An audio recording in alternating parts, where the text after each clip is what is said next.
아마 이곳에 계신 우리 성도님들 가운데 가정이 행복하기를 원치 않으시는 분은 단 한 사람도 안 계시리라고 생각이 되어집니다. 성경은 분명히 우리에게 예수를 믿으면 자신뿐만 아니고 가족까지도 구원받는다고 약속하셨습니다. 사도행전 16장 31절을 보면 주 예수를 믿으라 그리하면 너와 내 집이 구원을 받으리라. 이것이 우리를 향한 주님의 약속의 말씀입니다. 그래서 이 사도행전 16장 31절에서 이 구원이라는 말을 쉽게 표현하면 예수 믿으면 가정이 행복해진다는 말입니다. 저와 여러분의 삶에 가정에서 경험하는 모든 문제에서 예수 그리스도가 구원을 주신다는 거예요. 그런데 예수를 믿는다고 하는 많은 성도님들이 가정에서 행복하다고 말하는 성도님들이 생각보다 많지 않습니다. 분명히 하나님께서 예수 믿으면 너와 내 집이 구원받을 것이다, 예수를 믿으면 너와 내 가정이 행복해질 거다라고 말씀하셨는데 무엇이 문제입니까? 우리는요, 이때 내가 믿는다고 하지만 진짜 내가 믿는 것인지를 꼭 점검해 보셔야 합니다. 우리가요 그저 교회만 다닌다고 해서 예수 믿는 것이 아니라는 것을 잘 알고 있습니다. 우리가 예수를 믿더라도 정말로 제대로 또 올바로 믿어야 하는 거죠. 그래야 집이 구원을 받는다고 하셨던 이 하나님의 약속의 말씀이 가정에서 경험이 되는 겁니다. 오늘 본문은 우리가 구원받는 가정 또 행복한 가정을 세워가기 위해서 무엇을 회복해야 하는지에 대해서 우리에게 알려주고 있습니다. 그 첫 번째는 뭐냐 하면 구원받는 가정, 행복한 가정은 하나님이 세워주신다는 것을 믿어야 한다는 거예요. 오늘 본문 1절의 말씀을 보면 여호와께서 집을 세우지 아니하시면 세우는 자의 수고가 헛되며 여호와께서 성을 지키지 아니하시면 파수꾼의 깨어 있음이 헛되도다. 얼마나 많은 사람들이 가정을 바로 세워 보려고 노력합니까? 또 얼마나 많은 사람들이 그 가정을 위해서 수고하고 헌신하고 노력합니까? 그런데 여러분, 행복한 가정은 우리가 노력해서 세워지는 게 아니고 하나님이 세워주시는 것입니다. 이 사실이 가장 중요해요. 잘 아시는 것처럼 우리를 행복하게 해주는 것은 좋은 집이나 좋은 자동차나 많은 재산이 아닙니다. 잠언 17장 1절을 보면 마른 떡 한 조각만 있고도 화목하는 것이 제육이 집에 가득하고도 다투는 것보다 나으니라. 여러분, 집안에 정말로 고기가 많이 있어서 너무나도 풍족해서 먹고 사는 것이 너무나도 풍족해도 여러분 다투는 집안이 있습니다. 재산이 많고 가진 것이 많아도 가족들끼리 원수처럼 싸우는 가정들이 굉장히 많아요. 그런데 가진 것이 별로 없는 것 같은데 화목하다. 여러분, 그 가정이 진짜 구원받은 가정이라는 사실을 분명하게 아셔야 합니다. 우리가 다 지금까지 살아오면서 경험해 보셨겠지만 부부 사이에도 맞지 않는 게 너무 많고 부모 자녀 사이에도 세대 차이가 그렇게 납니다. 저가 우리 아이들하고 대화를 나눌 때마다 정말 저를 조선시대 사람 취급을 할 때가 정말 많아요. 그러다 보니까 여러분, 그런 가정, 부부도 서로 너무 다르고 자녀와 다른 것은 두 번째 치고 세대 차이도 그렇게 나는데 어떻게 그 가정이 화목해질 수 있습니까? 다른 게 아닙니다. 그 가정이 정말로 예수님을 믿는 겁니다. 그 가정 가운데 예수님이 정말로 주님으로 임하시면, 그 가정 가운데 예수님이 왕으로 임하셔서 그 가정을 다스리시면 그 가정은 반드시 화목하게 되어집니다. 왜 그렇습니까? 예수님께서 에베소서 말씀에 보면 우리 사이에 모든 원수된 것을 허무셨다고 말씀하셨어요. 부부 사이에, 부모와 자녀 사이에 모든 원수된 것을 허무셨어요. 십자가를 통해서 허무셨단 말이에요. 그래서 그 예수님이 그 가정 가운데 진짜 주님이 되시고 왕이 되시면 그 가정은 온전히 하나가 되고 화목해진다는 겁니다.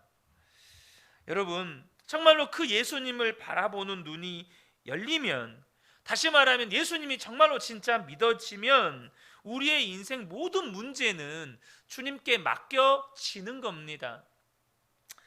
인생이 단순해지는 거예요. 아, 예수님만 믿으면 되는 거구나, 하나님 말씀대로만 살면 되는 거구나, 이렇게 결론이 지어지는 겁니다.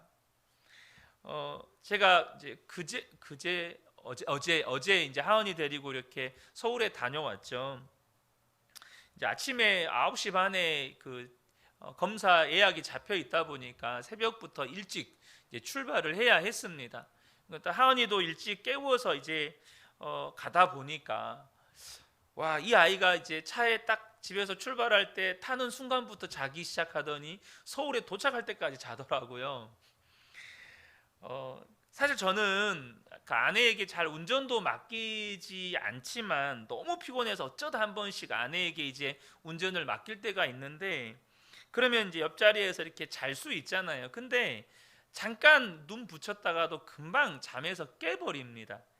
뭐 아내가 운전 실력이 미숙해서 그런 게 아니고 뭔가 제 안에 불안한가 봐요. 뭐 여러 가지 이유가 있겠죠. 그런데 저희 하은이는 차에 타는 순간부터 아예 새벽에 이불을 챙겨갔어요. 이불을 챙겨가서 뒷좌석에 이렇게 옆으로 눕더니, 가로로 누워지진 않지만 어쨌든 이렇게 하더니 자기 시작하면서 서울에 제가 깰 때까지 안 일어나더라고요.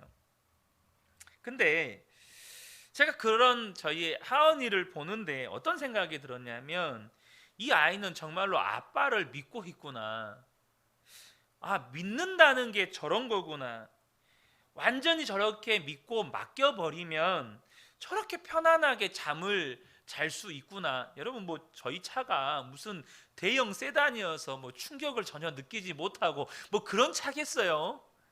얼마나 뭐 10년 다 된 차인데 얼마나 차도 불편하고 하겠어요? 사소한 사건이지만 그 세상 모르고 자는 하은이 모습을 통해서, 아, 믿음이라는 게 저런 건데라는 것을 보게 하시는 거예요. 여러분, 하나님이 믿어지면요, 예수님께 맡겨지면 주님 안에서 쉼을 얻는 겁니다. 주님 안에서 쉼을 누리는 거예요. 우리가 예수님을 믿고도 하나님의 말씀대로 살지 못하고 순종하지 못하는 이유가 뭡니까? 믿어지지가 않기 때문이에요. 다른 이유가 없어요. 믿어지지가 않으니까 순종이 안 되는 거예요. 주님을 바라보는 눈이 뜨여지지 않았기 때문에 순종이 안 되는 겁니다. 여러분, 하나님이 가정을 세우신다는 이야기는 온 가족들이 예수님을 믿는다는 이야기예요. 온 가족들이 예수님을 바라보는 눈이 뜨였다는 말입니다. 그래서 아내도 남편도 예수님을 바라봐요. 그러면 싸울 일이 없게 됩니다. 자녀들도 주님을 바라보게 되면 여러분, 자녀와 부모 사이에 다툴 일이 없게 돼요. 여러분, 저와 여러분이 그렇게 되면 가정 안에서 정말로 화목하게 되어지는 역사가 일어나고 행복한 가정을 하나님이 세우신다는 것을 알게 돼요. 주님이 항상 우리 가정 안에 계시고 그분이 우리 가정을 다스리시고 계시는데, 그러면 주님이 가정을 세워 가시는 거죠. 사랑하는 성도 여러분, 저와 여러분이 가정 안에서 반드시 고백하셔야 할 믿음이 있어요. 그게 뭡니까? 행복한 가정은 하나님이 세우신다. 이 말은 우리 가정의 구원은 하나님이 이루신다. 이 말은 무슨 말이냐면, 예수님이 우리 가정의 왕이시다, 예수님이 우리 가정의 주님이시다, 이것을 분명하게 알고 분명하게 고백하는 것이 저와 여러분이 가정에서 가정을 세우시는 하나님을 경험하는 믿음의 핵심이라는 거예요. 우리 가정은 주님이 왕이시다, 우리 가정은 주님이 다스리신다. 여러분, 가정에서 이런 고백 얼마나 하십니까? 거기서 믿음의 차이가 극명하게 드러나는 겁니다. 우리가 다윗의 시편을 매일 새벽마다 나누고 있지만 그 시편을 다른 이야기로 말하면 다윗의 고백이고 다윗의 선포예요. 여러분, 믿음의 고백, 믿음의 선포가 이렇게 중요한 겁니다. 가정에서 여러분들이 여러분 안에서 일어나는 감정, 여러분 안에 일어나는 어떤 내 생각, 또 내 마음을 입술로 고백하는 것보다 더 중요한 게 뭐냐 하면 주님을 향한 믿음을 고백하고 선포하는 일이에요. 믿는다면 그 믿음을 가정 안에서 선포하셔야 돼요. 가정 안에서 부부간에 다툼이 일어나려 그래요. 여러분 안에 상한 감정을 말하기 전에 여러분, 주님이 우리 가정의 왕이십니다. 여러분, 그렇게 선포하면 부부싸움이 되겠어요? 근데 그걸 선포하기 전에 내 상한 감정을 냅다 쏟아낸단 말이에요.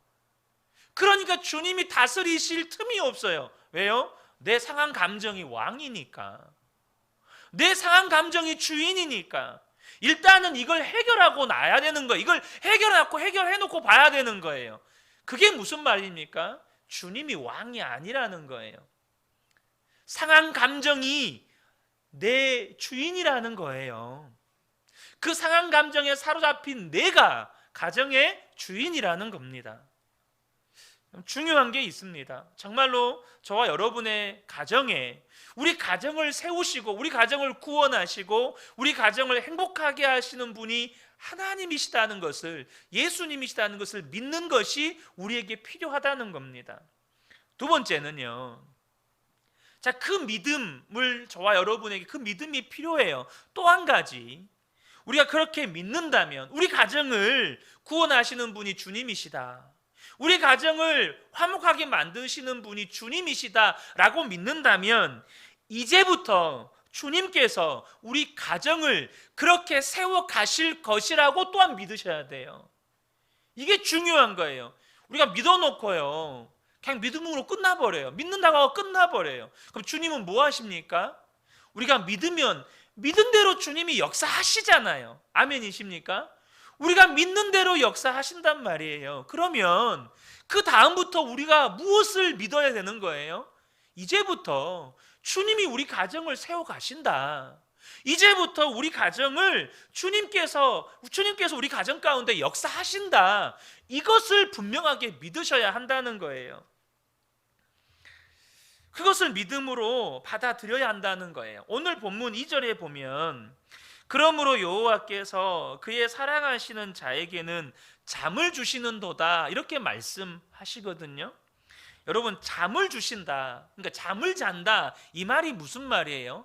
진짜 믿는다 이 말입니다. 여러분, 못 믿으면요 잠을 못 자는 거예요. 제가 아까도 잠깐 하은이 이야기 드렸잖아요. 내 마음이 불안해요. 내 마음에 믿음이 없어요. 그러면 잠을 못 자는 거예요. 근데 믿는다는 건 뭘 의미하는 거죠? 잠을 잔다는 거예요.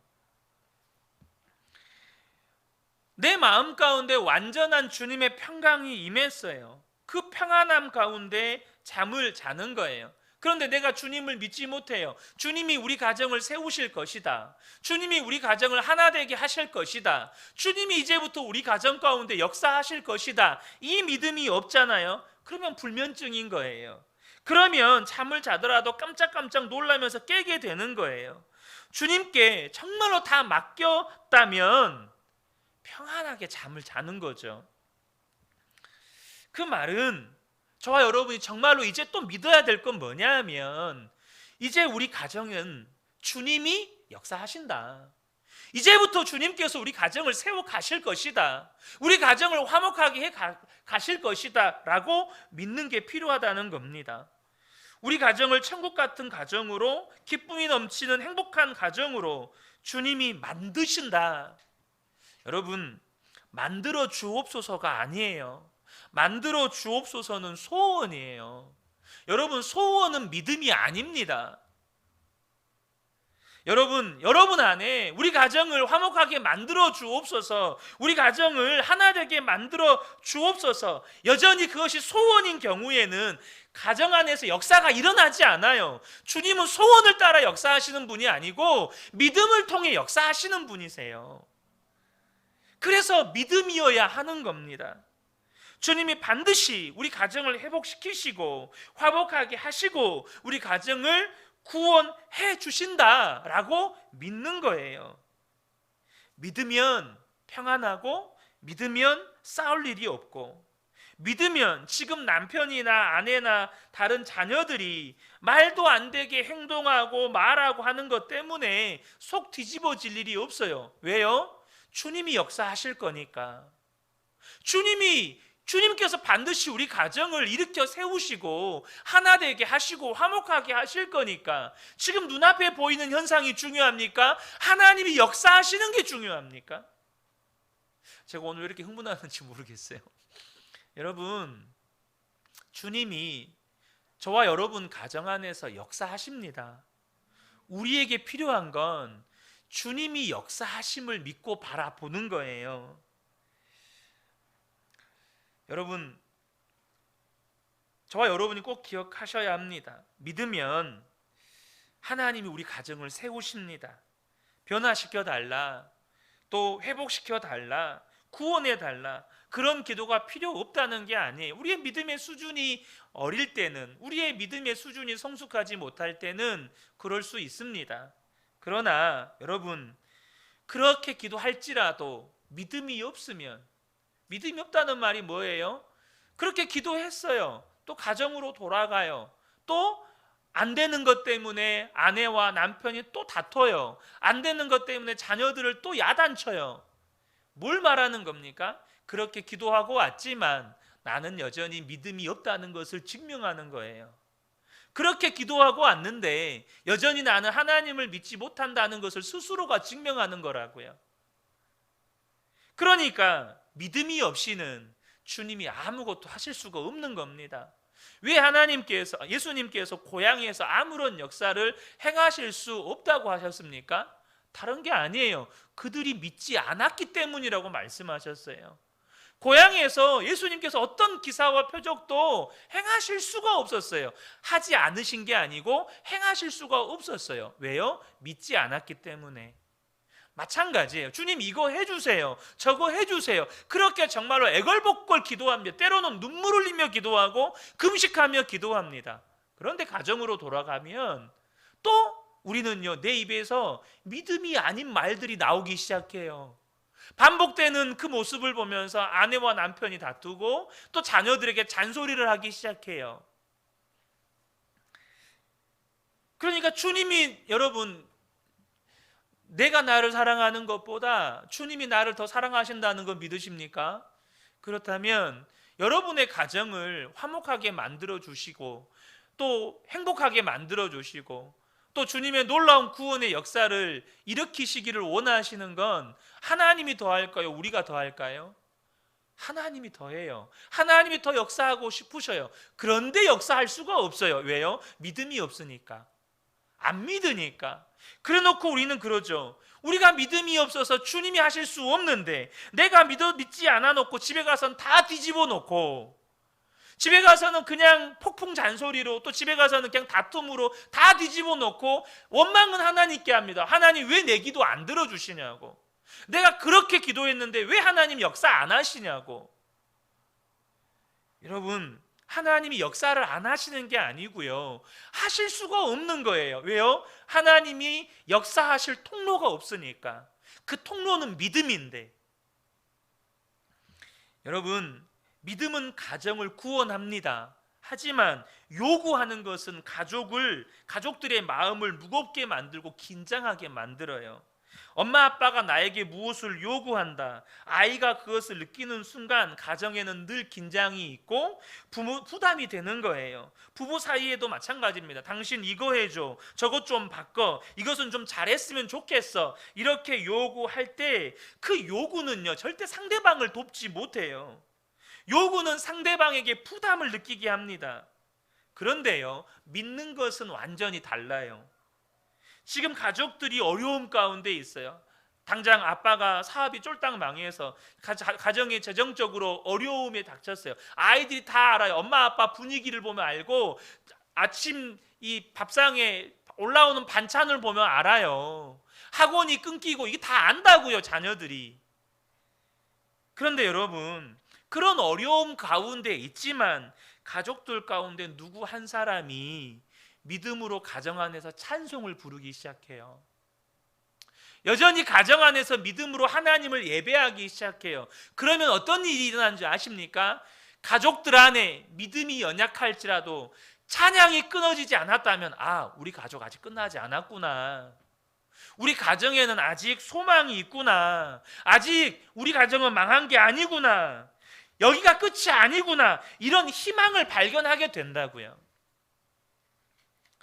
여러분, 저와 여러분이 이 밤에 나와서 기도하는 것이 유익한 게 무엇입니까? 기도하면 하나님이 믿음을 부어주십니다. 그래서 그 믿음이 다시 가정을 일으키고 하나님은 그 믿음을 통해서 일하실 수 있는 겁니다. 저는 한 번도 가보지는 않았는데 히즈빈즈 커피라고 하는 장애인들을 고용해서 커피 전문점을 하는 프랜차이즈 기업이 있습니다. 히즈빈즈 커피래요. 근데 그것을 일궈내신 분이 한동대학교를 나오신 임정택 대표입니다. 그런데 이분은 정신지체 장애인들을 훈련시켜서 최고의 바리스타가 되게 했어요. 그냥 장애인들을 고용해서 그저 커피 한 잔 마셔주는 수준이 아니고 진짜 최고의 커피를 만드는 사람들로 만들어서 화제가 됐습니다. 그런데 이분이 한동대학교를 들어갔는데 자신의 진로에 대해서 자신이 없었다고 그래요.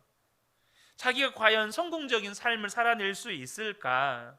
어떤 일을 잘 해낼지, 나는 도대체 무엇을 위해 살아야 할지 도무지 감이 안 잡히더라는 거예요. 사실 이 시대의 청년들 가운데 자신이 뭘 먹고 뭘 하고 살아야 될지에 대해서 아직도 감을 잡지 못하는 청소년들이 수두룩합니다. 그래서 어느 날 존경하는 목사님께 찾아가서 자기 인생을 이 방황하는 문제로 상담을 했습니다. 그랬더니 목사님께서 그런 말씀을 하셨대요. 하나님은 실수하지 않으시는 하나님이다. 하나님이 너를 하나님의 일을 위해 부르셨다면 하나님은 절대 실수하지 않으신다. 그러니까 그 하나님을 믿고 한 걸음 한 걸음 나가봐.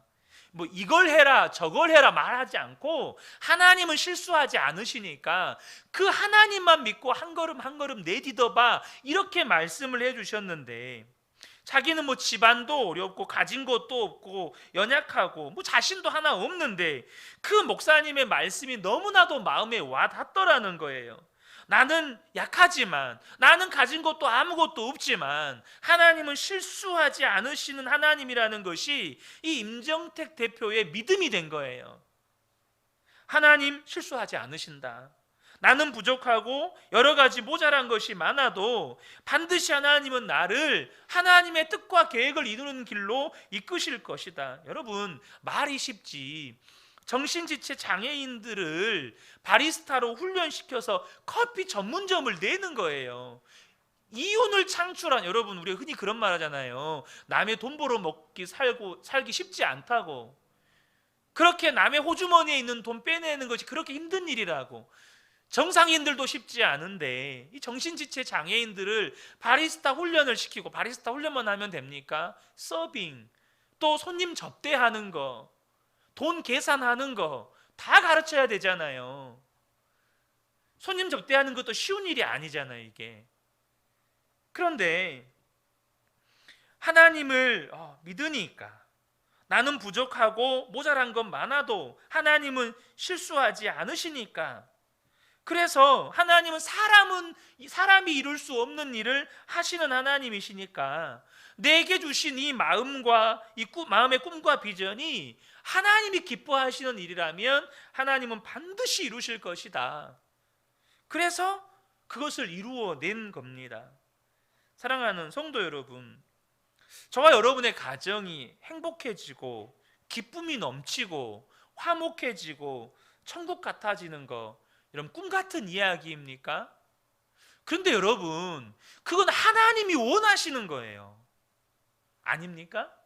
하나님이 원하시는 거라고요. 하나님이 사랑하는 자녀들이, 예수님의 십자가 피값으로 산 자녀들이 아내와 남편이 만나서 한 몸을 이루고 또 그 자녀들이 생육하고 번성하고 그 가정이 그리스도 안에서 온전히 하나 되는 거, 하나님이 누구보다도 원하신단 말이에요. 그렇다면 여러분, 저와 여러분이 믿으라는 겁니다. 주님이 그런 가정을 세워 가실 거라는 것을 여러분 믿으라는 거예요. 주 예수를 믿으라. 그리하면 너와 내 집이 구원을 받으리라. 이것이 될까 안 될까? 우리 가정은 안 될 거야. 저 사람은 죽었다 깨어나도 안 변해. 그러고만 있다면 뭘 말하는 겁니까? 결국 내가 안 믿는 거예요. 그럼 여러분, 우리 가정이 행복해지지 않는 이유는, 화목해지지 않은 이유는, 하나 되지 않은 이유는 뭐 때문입니까? 변화되지 않는 그 사람 때문이 아니고 믿음이 없는 나 때문인 거예요. 내가 안 믿은 거예요. 내가 여전히 그런 현상들만 보면서 우리 가정이 하나 될까? 저런데 우리 가정이 변화될까? 이러고만 있는 거예요. 사랑하는 성도 여러분, 이제부터 여러분의 입술에 고백을 바꾸셔야 돼요. 여러분의 믿음대로 고백하셔야 됩니다. 주님, 우리 가정은 주님이 변화시킬 수 있습니다. 우리 가정은 주님이 완전히 구원하실 수 있습니다. 주님이 세우셨고, 주님이 지으셨고, 주님이 주인이시고, 주님이 다스리고 계시는데 어떻게 그 일이 안 일어납니까? 안 일어난 게 이상한 거죠. 그런데 저와 여러분이 이렇게 하나님을 믿으려면 눈에 보이는 현상 때문에 될까 안 될까? 안 되겠는데, 이거는 죽었다 깨어나도 저 사람은 안 돼, 이게 아니고요. 정말로 주님은 우리 가정을 온전히 변화시킬 수 있습니다. 주님은 우리 가정을 온전히 구원하실 수 있습니다. 이러한 믿음은 어디서 나오는 겁니까? 이것을 우리가 이렇게 하나님을 믿으려면 나는 죽고 예수로 사는 십자가 복음이 분명하셔야 돼요. 저와 여러분 안에 나는 죽고 예수로 사는 십자가 복음을 믿는 믿음이 분명하셔야 된다는 거예요. 여러분, 우리의 육체는요, 우리의 육신은요, 끊임없이 의심이 일어납니다. 우리의 죽지 않은 옛 사람이 불신덩어리, 두려움덩어리, 근심덩어리, 염려덩어리란 말이에요. 그래서 우리 안에서 근심이 일어나고 불안이 일어나고 염려가 일어나고 불신이 일어나는 건 당연해요. 그런데 예수를 믿었다면 나 신규식은 예수님과 함께 죽었고, 그게 예수 믿는 거예요. 그렇게 불신덩어리요, 근심덩어리요, 또 염려덩어리, 나는 죽었어요. 그리고 예수님이 내 생명이십니다. 이것이 예수님을 믿는 거예요. 그러니까 우리 가정에서 할 일은 뭐밖에 없어요? 주 예수를 믿으라, 그거밖에 없는 거예요. 그러므로 저와 여러분이요, 나는 죽었습니다, 오직 예수님이 내 생명이십니다, 이것을 여러분 절대 가볍게 여기시면 안 돼요. 절대 여러분 이걸 가볍게 여기시면 안 돼요. 모든 불가능을 가능케 하는 믿음이에요. 그게 모든 불가능을 가능으로 만들어버리는 그 믿음의 고백이 나는 죽었습니다, 오직 내 안에 예수님만 사십니다. 그러면 이 믿음이 우리의 모든 상황도 환경도 바꾼다는 것을 아셔야 돼요. 여러분, 믿어지는 게 은혜예요. 여러분, 우리가 힘든 게 뭐죠? 안 믿어지니까 힘들잖아요. 안 믿어지니까. 이처럼 저와 여러분 안에 이 믿음이 회복되셔야 돼요. 그런데 중요한 건 하나님은 이 믿음을 회복시키실 때 우리에게 요구하시는 게 있어요. 여러분, 우리가 구하면 그냥 무조건 주구장창 입술로만 고백하고 있으면 여러분, 믿음이 그냥 회복이 됩니까? 여러분, 믿음은요, 하나님을 경험하는 데서 나오는 겁니다. 물론 성령님의 역사예요. 성령님의 강권하심이고 성령님께서 우리 안에 은혜를 부으시는 역사이지만 그 성령의 역사가 우리 안에서 일어나는 여러분 그 통로요 원리를 명확하게 아셔야 돼요. 그게 뭘까요? 정말로 주님을 믿는다면 여러분 믿음이라고 하는 건 언제나 순종과 함께 가는 겁니다. 그래서 저와 여러분의 믿음이 더 온전하게 더 하나님이 기뻐하시는 믿음으로 회복이 되고 온전해지려면 반드시 저와 여러분이 주님께 순종하는 훈련을 하셔야 합니다. 우리가 행복한 가정, 화목한 가정을 위해 기도하지만 실제로 우리가 순종이 없다면 그 기도는 아무런 힘이 없습니다. 하나님께서 우리 가정을 세우시도록 정말로 맡겨드렸다면 이제 나는 뭐 해야 돼요? 하나님께서 나를 통해서 일하실 수 있도록 말하고 행동하도록 나를 주님께 드려야 한다는 겁니다. 그래야 주님이 우리를 마음껏 쓰시죠. 여러분, 우리는 기도만 하고 있으면 자연스럽게 가정이 하나 됩니까? 절대 안 그래요. 절대 안 그렇습니다. 여러분, 가정이 하나 되는 건 하나님이 나를 통해서 하나 되게 하시는 겁니다. 나를 통해서 주님이 역사하셔서 하나 되게 하는 거예요. 당장 쉽게요. 남편과 아내가 싸웠어요. 지금 며칠 동안 대화도 안 해요. 여러분, 나를 통해서 남편과 아내가 저는 남편이니까 아내와 하나 되려고 할 때 여러분, 나를 통해서 하나 된다는 말씀은 뭐죠? 사랑하지 못했던 아내를 사랑하는 순종을 해야 되는 거예요. 용서하지 못했던 아내를 용서하는 순종을 해야 하나가 되는 거예요. 그냥 용서도 안 하고 사랑도 안 하면서 주님 하나 되게 해주세요, 하나 되게 해주실 줄로 믿습니다, 그러면 하나가 됩니까?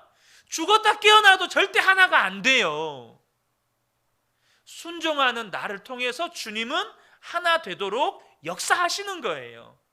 여러분이 이 자리에서 혹은 이 자리가 아니더라도 여러분이 40일 금식을 하고 집에 가도 순종이 없으면 40일 금식은 아무런 힘이 없는 거예요. 그래서 여러분들이, 저와 여러분이 정말로 주님께 기도했다면 꼭 기억해야 할 것이, 주님이 나를 통하여 주님이 지금 하실 일을 하시려고 한다는 사실을 꼭 기억하셔야 돼요. 그때 우리 자신을 주님의 도구로 내어드려야 한다는 겁니다. 그 다음부터 주님이 역사하시는 거예요.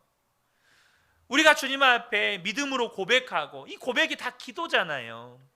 우리 가정은 주님이 세우십니다. 우리 가정의 왕은 주님이십니다. 우리 가정은 주님이 다스리십니다. 주님, 나는 죽었습니다. 우리 가정의 주인은 예수님이시니 예수님이 내 생명 되셔서 우리 가정을 다스리십니다. 그리고 고백했어요. 그럼 주님이 이제 일하셔야 될 거 아니겠습니까? 근데 주님은 그렇게 고백하는 나를 통해서 일하시려고 이제 준비 딱 하셨어요. 이제 역사하시려고 딱 하셔요. 근데 내가 그 다음부터는 안 해요. 이제 순종을 안 해요. 그러면 주님이 역사하실 수가 없는 거예요.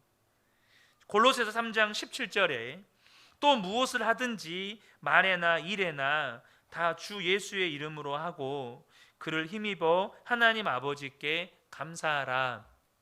자, 여기 보시면 무엇을 하든지 말에나 일에나 다 주 예수의 이름으로 하라라고 말씀하십니다. 우리가 가정생활을 할 때요, 말을 하거나 무슨 일을 할 때 다 예수의 이름으로 하라는 거예요. 아내와 남편이 대화할 때요, 그 대화하는 말을 예수의 이름으로 하래요. 자녀들과 대화를 할 때도 그 대화를 예수님의 이름으로 하래요. 또 무슨 일을 할 때, 당장 아침밥을 차리고 설거지를 하고 방 청소를 하고 직장에 나가서 일을 하고 그 모든 것을 할 때도 예수님의 이름으로 하래요. 자녀들을 무언가를 가르칠 때도 예수의 이름으로 하라는 겁니다. 여러분, 그 말은 무슨 말을 하거나 일을 하더라도 예수님께서 나를 통해 역사하시도록 하라는 겁니다. 우리는 오직 그것밖에 없다는 거예요. 이제부터 우리가 가정생활을 할 때 예수님께서 나를 통해 말을 하시도록, 예수님께서 나를 통해서 일을 하시도록 우리가 모든 걸 해야 한다는 겁니다. 여러분, 우리가 만약 정말로 주님의 마음으로 말하고 행동하고 일하기를 원한다면 주님은요 반드시 우리 안에 하시는 일이 있어요. 그게 뭐냐면 가족이 얼마나 소중한지를 깨닫게 해주세요. 전에는 가족은 원망의 대상이었어요. 날 좀 행복하게 해달라고 요구하는 대상이었습니다. 그런데 이제 나는 죽고 예수로 살아요. 주님이 나를 도구로 삼으셔서 주님 하실 일을 하십시오. 제가 순종하겠습니다. 그렇게 되면 제일 먼저 주님이 주시는 마음들이 가족들을 소중하게 여기는 마음을 부어 주신다는 겁니다. 여러분, 우리가 지나고 보면요 내가 물건만큼도 가족을 소중하게 여기지 않았구나 하고 깨달을 때가 있어요. 예를 들면 여러분 그러잖아요. 우리 어머니들이 새 옷을 샀어요. 근데 우리 어렸을 때 아이들이 얼마나 외모 이런 데 관심이 많아요. 이 아이가 엄마 옷을 막 입어본다고 엄마가 어제 사왔는데 몰래 빼 입어보다가 옷을 쫙 찢어놨어요. 그럼 어떻게 되죠? 바로 해초리 들잖아요. 애들이 외모에 관심이 많으니까 엄마 화장품 몰래 빼가지고 다 막 얼굴에다 막 칠해놨어요.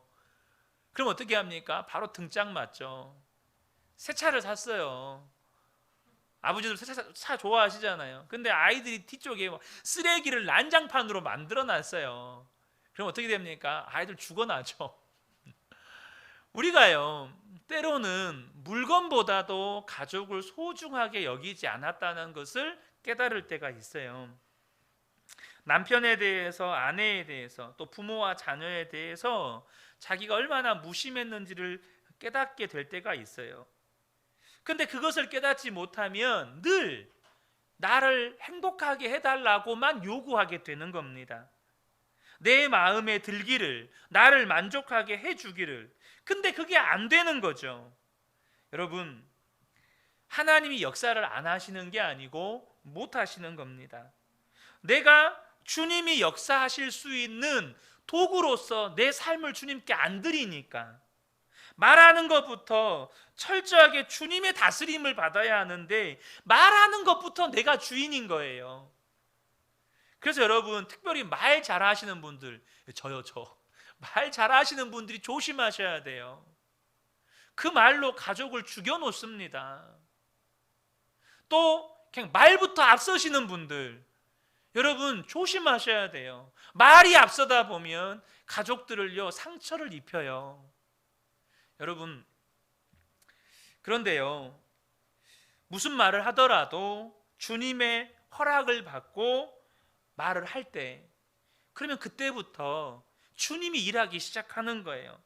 사실 우리가 얼마 전에 새벽 예배 때도 나누었지만 주님이 말하지 말라고 하면 그것처럼 답답한 게 없어요. 이거 한번 터트려야 되는데 속 시원하니 내 속에 있는 거 싹 한번 그냥 여운 없이 그냥 다 그냥 쏟아내야 되는데 꼭 죽을 것만 같잖아요. 하지만요 이것도 훈련이 됩니다. 그리고 주의 말씀에 순종하면 순종하기를 잘했구나 하나님께서 깨닫게 하십니다. 반대로요 어떤 분은요 나는 과묵해, 나는 말 많은 거 싫어해, 그래서 말을 아예 안 하시는 분도 계세요. 그런데요 아무리 성격이 과묵한 분도 주님이 말하라고 할 때가 있어요. 너 아내한테 가서 사랑한다고 말해, 너 자녀들한테 미안하다고 가서 말해. 여러분 그때는 어떻게 해야 돼요? 말해야 돼요. 가서 주님이 말하라고 하면 말해. 근데 말을 막 안 해요. 뭐 창피하다고, 부부끼리는 이러면 안 돼, 막 이러면 절대 안 해요. 사랑하는 성도 여러분, 주님께 순종해 갈 때 주님이 역사하십니다. 손석재 집사님이라는 분이 있는데요, 이분이 나를 변화시킨 7가지 질문이라는 책을 쓰셨는데 그 책에 집사님 부부의 이야기를 소개해 놨어요. 아내가 아직 온전한 믿음으로 서지 못하고 있었고 자기는 뜨거운 구원의 체험을 했을 때 한 번은 찬양단 연습을 가야 할 때가 있었습니다. 아내에게 같이 가자고 했더니 아내는 안 가겠다고 그러는 겁니다. 보통 일반적인 가정과 좀 반대죠. 아내는 구원의 확신도 없고 주일에 교회 가는 것도 쉬운 일이 아닌데 찬양단 연습은 더 어려운 일이었습니다. 그런데 자기만 안 가면 괜찮은데 남편도 가지 말라고 하는 겁니다. 당신도 가지 않았으면 좋겠어. 그때 마음에 갈등이 오더라는 것입니다. 이때 내가 아니야, 나는 하나님께 찬양하는 일을 그만둘 수 없어 하고 가버리면 아내와 관계가 안 좋아질 것이 분명했습니다. 아내는 그렇게 남편에게 가지 말라고 했는데 가면 아내와 관계가 안 좋아질 것 같고, 또 그렇게 아내와 관계가 안 좋아지는 것이 그렇게 아내와 관계가 안 좋아지는 것이 잘하는 것일까? 그렇다고 그러면 안 갈게 하면 아내가 하나님과의 관계가 요렇게도 되는 거구나, 그렇게 되면 아내가 예수 믿는 것도 별거 아니네 하고 생각하게 될 것이 걱정이 되는 겁니다. 이래도 저래도 문제인데 순간 갈등이 되는 거예요. 그래서 그때 주님께 잠깐 기도를 했다고 합니다. 하나님, 어떻게 해야 합니까? 아내는 안 간다고 하고 또 나도 가지 말라고 하는데 어떻게 해야 합니까? 그렇게 기도하는 중에 하나님께서 마음에 생각을 주셨습니다. 그래서 여보, 그럼 나 안 갈게. 그러니까 아내가 가지 말라고 해놓고도 남편이 안 간다고 하니까 걱정이 되는지 정말 그렇게 해도 돼? 그렇게 물어보더라는 겁니다. 그랬더니 손석재 집사님이 아내에게 이런 이야기를 했다는 거예요. 내가 하나님을 찬양하고 싶은 마음은 간절한데 내가 당신이 가지 말라고 그러는데도 가면 당신이 얼마나 섭섭하겠어. 마치 하나님께 남편을 빼앗긴 것 같고 신앙생활 한다는 것이 너무 지나친 것 같고, 당신이 그렇게 생각하지 않겠어? 그래서 당신이 온전히 하나님의 사랑을 아는 것이 어려워질 것 같아. 내가 안 가면 하나님께 찬양하는 일이 안 되니까 하나님이 섭섭하실 수도 있겠지. 그런데 내가 믿는 하나님은 참 좋으신 하나님이라 내가 당신의 마음을 잘 받아주기 위해서 오늘 내가 찬양 연습 가지 않게 되었다는 것을 통해서 하나님이 반드시 당신에게 하나님의 사랑을 알게 하고 하나님의 살아계심을 더욱 믿게 해서 당신도 더욱 큰 은혜를 받고 나와 함께 찬양하러 가게 될 날이 올 거라고 나는 믿어. 나는 그런 하나님을 그런 하나님으로 믿으니까 그냥 나는 오늘 안 갈게, 이렇게 이야기를 한 거예요. 그 말을 들은 아내가 한동안 가만히 있더니 같이 가요 하고 나갈 준비를 하더라는 거예요. 그래서 아내가 그날 같이 찬양단 연습도 하고 주일에 함께 찬양단도 서게 되었다는 겁니다. 여러분, 무엇을 말씀드리려고 하냐면 예수님께서 가정을 세우시는 일을 하실 때요, 여러분 기억하셔야 돼요. 기도를 많이 하는 분을 통해서 가정을 세우실까요? 아닙니다. 그럼 성경 공부를 많이 하신 분을 통해서 가정을 세울까요? 아닙니다. 교회에서 헌신과 봉사를 많이 하신 분을 통해서 가정을 세울까요? 절대 아닙니다. 하나님은요, 하나님의 말씀에 순종하는 사람을 통해서 가정을 세워가십니다. 이거를 절대 놓치시면 안 돼요. 그래서 여러분, 가정 안에서 한 사람이라도 나는 죽고 예수로 삽니다, 철저하게 그렇게 고백하고 순종할 때 주님은 그 사람을 통해서 가정 안에서 역사를 하기 시작하신다는 거예요. 그래서 저와 여러분을 주님께서 정확하게 우리가 해야 할 말과 행동해야 할 것들을 통해서 가정을 이끄신다는 것입니다. 아담이 하와를 처음 봤을 때 너무 좋았어요. 그래서 뭐라고 이야기합니까? 내 뼈 중에 뼈요 살 중에 살이로다. 여러분, 왜 아담이 그렇게 고백했는지 아십니까? 여러분, 우스갯소리일 수 있는데요, 딴 여자가 없었기 때문입니다. 그러니까 아담은요, 다른 여자를 본 적이 없어요. 아담은 여자를 처음 봤어요. 처음 봐. 그러니까 아담은 여자를 처음 봤었고 비교할 다른 여자가 없었어요. 그러니까 하와가 아담에게 있어서는 여자의 모델이에요. 하와의 외모가 최고로 예쁜 거고, 하와의 성격이 최고로 좋은 거고, 하와가 자신에게 최고의 아내인 거예요. 그러니까 좋을 수밖에 없는 거죠. 그런데 여러분, 이게 절대 우스갯소리가 아닌 거 아십니까? 여러분, 우리 사랑하는 남편 여러분, 여러분에게 아내가 바로 그런 존재입니다. 남편에게 있어서요, 여자는 아내밖에 없는 거예요. 여러분, 오직 보는 눈을 자기의 아내에게 초점을 맞춰야 하는 겁니다. 왜 남편들이 키가 작다, 뚱뚱하다, 뭐 성격이 안 좋다 이런 말을 왜 하죠? 비교 대상이 있으니까 그러는 거예요. 그 눈이 구원받아야 돼요. 다른 여자랑 비교하는 그 눈이 구원받아야 돼요. 남편의 눈이 구원받았다는 건 여러분, 내게 여자는 아내밖에 없다, 이게 남편의 눈이 구원받은 거예요. 그러면 여러분, 아내가 유일하게, 내게 여자는 유일하게 아내밖에 없다면 그 아내가 최고인 거죠. 세상에서 제일 그 아내밖에 없어요. 근데 여러분, 이것은요, 아내들도 마찬가지예요. 하와가 창조된 다음에 하와에게 남자는요, 아담밖에 없었습니다. 그러니까 비교 대상이 없었던 거죠. 남편이 유일한 남자였어요. 뭐 식스팩이 있니 없니, 머리가 벗겨졌니 안 벗겨졌니, 키가 크니 작니, 능력이 있니 없니, 이런 게 없었어요. 왜죠? 비교 대상이 없으니까.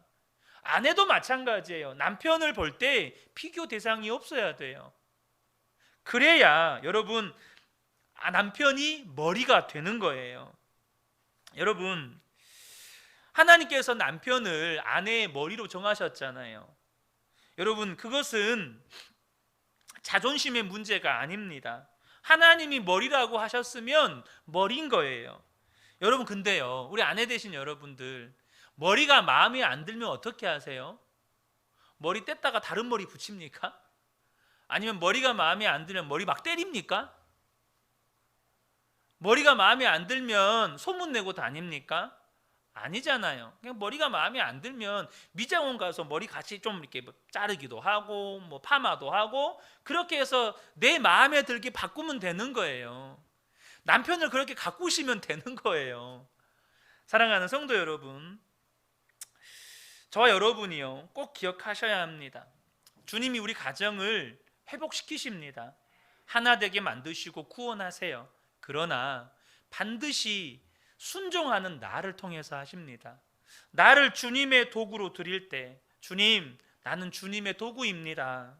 나는 예수님 한 분으로 충분하고, 나를 도구 삼으셔서 우리 가족들이 정말로 예수 믿는 행복이 무엇인지 알게 해주시고, 나를 통해서 우리 가정이 복이 무엇인지 알게 해주십시오. 나를 통해서 역사하시도록 나를 주님께 드리면 주님은 반드시 역사하신다는 거예요. 그리고 특별히 오늘 말씀의 결론이라기보다는 오늘 말씀에서 말씀하고 있는 내용인데요, 우리 부모님들, 자녀가 복이라고 믿으셔야 합니다. 오늘 3절에서 5절 말씀을 보면, 보라, 자식들은 여호와의 기업이요 태의 열매는 그의 상급이로다. 젊은 자의 자식은 장사의 수중의 화살 같으니 이것이 그의 화살통에 가득한 자는 복되도다. 그들이 성문에서 그들의 원수와 담판할 때에 수치를 당하지 아니하리로다. 이 말씀의 핵심은 자녀는 복이라는 거예요. 자녀가 어떤 형편에 있든지 자녀는 복이라는 거예요. 그러므로 부모가 할 일은 뭐죠? 자녀가 복이라고 믿고 자녀들에게 너희는 복이다라고 말해 주셔야 돼요.